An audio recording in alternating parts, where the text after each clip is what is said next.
আসসালামু আলাইকুম, স্বাগত আরটিভির আনোয়ার সিমেন্ট নির্বাচনী বুলেটিনে। সাথে আছি আমি পারভিন মিতু।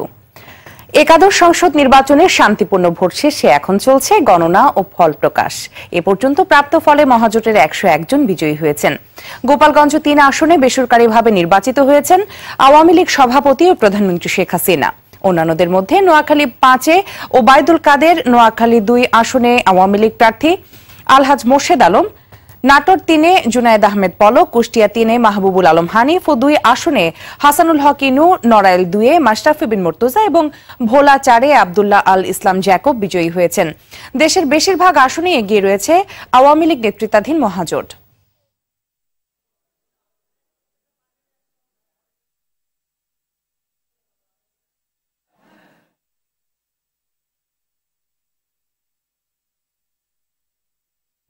দর্শক, আগারগাঁওয়ের নির্বাচন কমিশন থেকে সরাসরি যোগ দিচ্ছেন আতিকা রহমান। আতিকা, কোন কোন কেন্দ্রের ফলাফল আপনার হাতে এসে পৌঁছেছে আমাদের জানাবেন। ধন্যবাদ মিতু। ইতিমধ্যে আপনি জেনেছেন যে অনেকগুলো কেন্দ্রের অনেকগুলো আসনেরই ফলাফল আপনি বলছিলেন যেটি খবরে। এর বাইরে আমার কাছে কয়েকটি খবর এসেছে যেটা নির্বাচন কমিশন থেকে নির্বাচন কমিশন সচিব হেলালুদ্দিন আহমেদ আনুষ্ঠানিকভাবে ঘোষণা করছেন। জেলা পর্যায়ে হয়তো বা জেলা রিটার্নিং অফিস থেকে কিছু ফলাফল পাওয়া গেছে, কিন্তু আনুষ্ঠানিকভাবে ঘোষণা করা হয়েছে আপনার 9টার পর থেকে যে কয়েকটি আসন, সেই কয়েকটি আসনের খবর আমি আপনাদের মাধ্যমে দর্শকদের জানাতে চাই। সেটি হলো ময়মনসিংহ 1 আসনে জুয়েল আরেং, তিনি আওয়ামী লীগের প্রার্থী, তিনি 2,98,000 ভোট পেয়ে বেসরকারিভাবে নির্বাচিত হয়েছেন। এছাড়া রয়েছে আপনার গোপালগঞ্জ 1-এ ফারুক খান নির্বাচিত হয়েছেন আওয়ামী লীগের প্রার্থী। নরসিংদী 3-এ জহিরুল হক ভূঁইয়া আওয়ামী লীগের প্রার্থী বেসরকারিভাবে নির্বাচিত হয়েছেন। লক্ষ্মীপুর 1-এ আনোয়ার হোসেন আওয়ামী লীগের প্রার্থী বেসরকারিভাবে নির্বাচিত ঘোষণা করেছেন নির্বাচন কমিশন সচিব। এছাড়া আমার কাছে আরেকটি রয়েছে, সেটি হলো যে বরগুনা 2 শরীফুল ইসলাম জিন্না, তিনিও আওয়ামী লীগের প্রার্থী।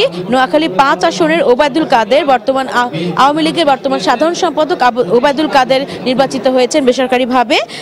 এছাড়া আরেকটি রয়েছে পিরোজপুর 3 আসনে রুস্তম আলী ফরাইজি, তিনি জাতীয় পার্টি লাঙ্গল থেকে। আমরা এ পর্যন্ত যে সমস্ত ফলাফল দেখেছি, প্রায় আনুষ্ঠানিকভাবে ঘোষণার 95 ভাগই আওয়ামী লীগ থেকে নির্বাচিত হয়েছেন এবং জাতীয় পার্টির হুসেন মোহাম্মদ এরশাদের একটি আসন এবং আরেকটি আসন আমরা পেলাম, সেটি পিরোজপুর 3-এ রুস্তম আলী ফরাইজি জাতীয় পার্টি লাঙ্গল প্রতীক নিয়ে তিনি নির্বাচন করেছেন।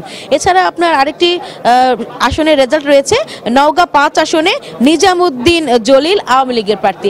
এখন পর্যন্ত আমরা যে সমস্ত ফলাফল দেখছি তাতে করে 95 ভাগই আওয়ামী লীগের প্রার্থীরা বিজয় হয়েছেন এবং ঐক্যফ্রন্টের এখন পর্যন্ত একটি প্রার্থীও পায়নি, 2টি মাত্র পেলাম আমরা লাঙ্গল প্রতীকে যারা নির্বাচিত করেছেন। নির্বাচন কমিশন থেকে এই ছিল ফলাফলের সর্বশেষ তথ্য আমার কাছে। দর্শক, আগারগাঁও থেকে জানাচ্ছিলেন আতিকা রহমান। চলে যাচ্ছি পরের সংবাদে। দর্শক, এই মুহূর্তে চট্টগ্রাম থেকে সরাসরি যোগ দিচ্ছেন সহকর্মী জুবায়ের সানি। সানি, কতটি কেন্দ্রের ফলাফল আপনি জেনেছেন? সর্বশেষ অবস্থা আমাদের জানান। মিতু, চট্টগ্রাম মহানগরী এবং চট্টগ্রাম জেলা মিলিয়ে মোট 16টি আসন রয়েছে, যার মধ্যে ইতিমধ্যে আমরা 6টি আসনের চূড়ান্ত ফলাফল পেয়েছি, যেখানে বেসরকারিভাবে নির্বাচিত প্রার্থীদের তালিকাটা যদি আমি একটু আপনাকে জানিয়ে দেই।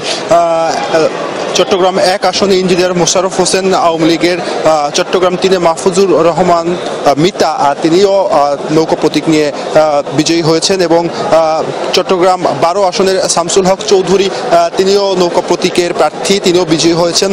আফসারুল আমিন, তিনি চট্টগ্রাম 10 আসনের প্রার্থী, তিনিও নৌকা প্রতীকে নিয়ে বিজয়ী হয়েছেন এবং আনিসুল ইসলাম মাহমুদ, তিনি কিন্তু নাঙ্গল প্রতীক নিয়ে জাতীয় পার্টির মহাজোটের প্রার্থী, তিনি বিজয়ী হয়েছেন এবং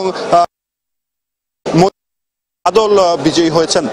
এবং যে 16টি আসন রয়েছে চট্টগ্রামের 16টি আসনেই কিন্তু আসলে বিএনপি প্রার্থীর থেকে আওয়ামী লীগের নৌকা প্রার্থীরা অনেক দূরই এগিয়ে রয়েছেন এবং ধারণা করা হচ্ছে যে আসলে তাদের ঘরেই জয়টি যাবে, এমনটি ধারণা করা হচ্ছে। এবং পরিশেষে একটু জানিয়ে রাখি যে চট্টগ্রাম 9 ইলেকট্রনিক ভোটিং মেশিন বা ইভিএম দিয়ে ভোট হয়েছিল, আমরা ধারণা করছিলাম সেই আসনের ফলাফলটি আমরা সবার আগে পাবো, কিন্তু এখনো আমরা সেটি পাইনি।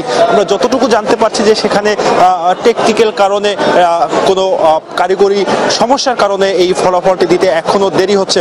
তো আমি পরবর্তীতে যে ফলাফলগুলো পাবো আমি আপনার মাধ্যমে দর্শকদের জানিয়ে দেওয়ার চেষ্টা করব। এই ছিল আমার কাছে চট্টগ্রাম বিভাগ থেকে সর্বশেষ। জি সানি, আপনাকে অসংখ্য ধন্যবাদ।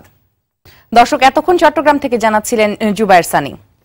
দলীয় সরকারের অধীনে যে সুষ্ঠু নির্বাচন সম্ভব সেটিই প্রমাণ করেছে আওয়ামী লীগ। সন্ধ্যায় বঙ্গবন্ধু এভিনিউ দলীয় কেন্দ্রীয় কার্যালয়ে আওয়ামী লীগের নির্বাচন পরিচালনা কমিটির কো চেয়ারম্যান এইচ.টি. ইমাম এই কথা বলেন। আওয়ামী লীগের নেতাকর্মীদের টার্গেট করে বিএনপি জামাতের ক্যাডাররা সুপরিকল্পিতভাবে সারা দেশে সন্ত্রাস সৃষ্টি করে নারকীয় হত্যাকাণ্ড চালিয়েছে। ফলশ্রুতিতে আওয়ামী লীগের 10 জন নেতাকর্মী নির্মমভাবে নিহত হয়েছেন।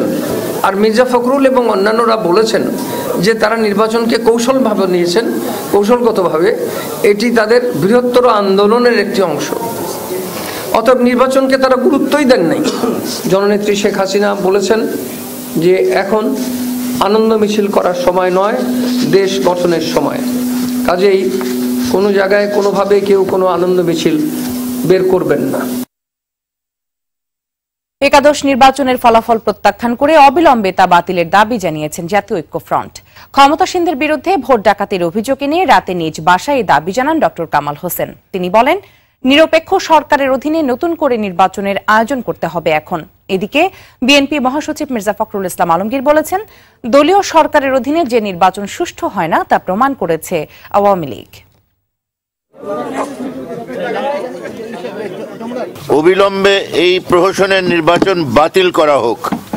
এই নির্বাচনের কথিত ফলাফল আমরা প্রত্যাখ্যান করছি এবং সেই সঙ্গে নির্দলীয় সরকারের অধীনে পুনর্নির্বাচন দাবি করছি। This is no election. This is a cruel mockery to democracy. অনেকে বলেন যে 2014 আমাদের নির্বাচন বর্জনটা ভুল ছিল। এই নির্বাচন প্রমাণ করলো যে সেটা ভুল ছিল না। That was not a mistake. Anwar সিমের নির্বাচনী বুলেটিন এখনকার মতো এই পর্যন্তই। পরের বুলেটিন রাত 10টায় দেখার আমন্ত্রণ রইল। এতক্ষণ সাথে থাকার জন্য সবাইকে ধন্যবাদ।